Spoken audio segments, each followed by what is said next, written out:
d'étranges apparitions au cours de la dernière mission lunaire de la NASA. On peut très simplement expliquer pourquoi on n'est pas allé plus loin qu'Apollo 17. Parce que quelqu'un là-haut ne voulait plus qu'on touche à sa Lune. Quelque chose semble surveiller les astronautes de la mission Apollo 17.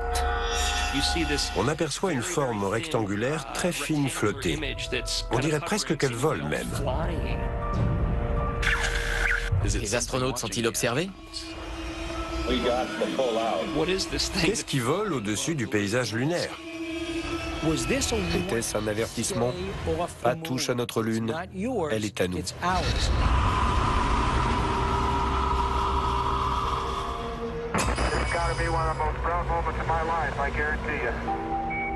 14 décembre 1972. Les astronautes d'Apollo 17, Eugene Cernan et Jack Schmitt, installent des explosifs sur la Lune. Ils avaient mis en place un réseau de sismographes à la surface de la Lune. Et les explosions devaient nous fournir des données plus internes. Les explosifs font partie d'une expérience géologique dont le but est de nous en apprendre plus sur la croûte supérieure de la Lune. Avant de repartir, Eugene Cernan prend quelques photos de dernière minute. Des années plus tard, l'une d'entre elles retient l'attention de l'astronome Jim Scotty. Je regarde ces clichés et dans le ciel noir, j'aperçois une sorte de petite traînée en haut de l'image.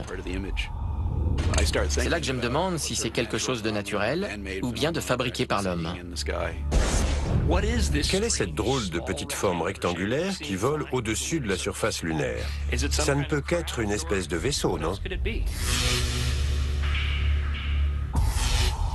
Y a-t-il là-haut quelque chose qui nous observe pendant qu'on marche sur la Lune?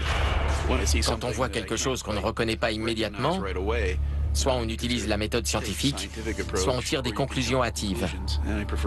Je préfère l'approche scientifique. Je me suis penché sur les preuves à haute résolution. Et en voyant la forme de l'objet, j'ai pu me faire une meilleure idée.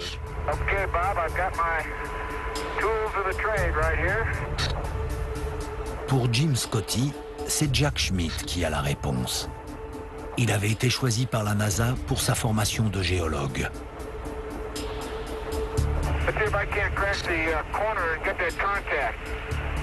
Jack Schmitt est le premier astronaute qui était aussi un scientifique à avoir marché sur la Lune. Et l'unique géologue jusqu'à aujourd'hui. On manquait cruellement d'informations sur la variation de la concentration en minéraux divers. Il voulait avoir des détails. Où est le filon?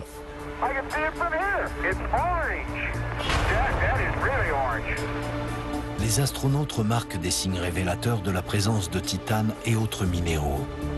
Ils sont enthousiastes à l'idée de continuer leur inspection. On n'a pas le temps, Tony. Il faudrait. Il faut qu'ils terminent à l'heure fixée. Avec une réserve d'oxygène quasiment vide, les astronautes doivent mettre fin à leur sortie. Avant de regagner le module, Eugene Cernan pose une drôle de question au géologue. Il lui demande « Je peux balancer le marteau? On n'en a plus besoin ?» Et Jack lui répond « Je peux le faire? C'est moi le géologue. »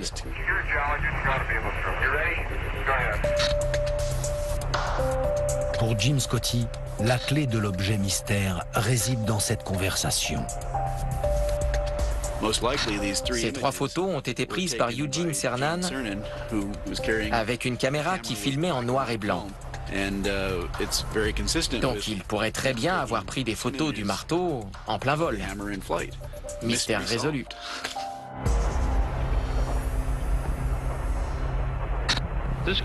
Voilà qui met fin à l'âge d'or de l'exploration spatiale.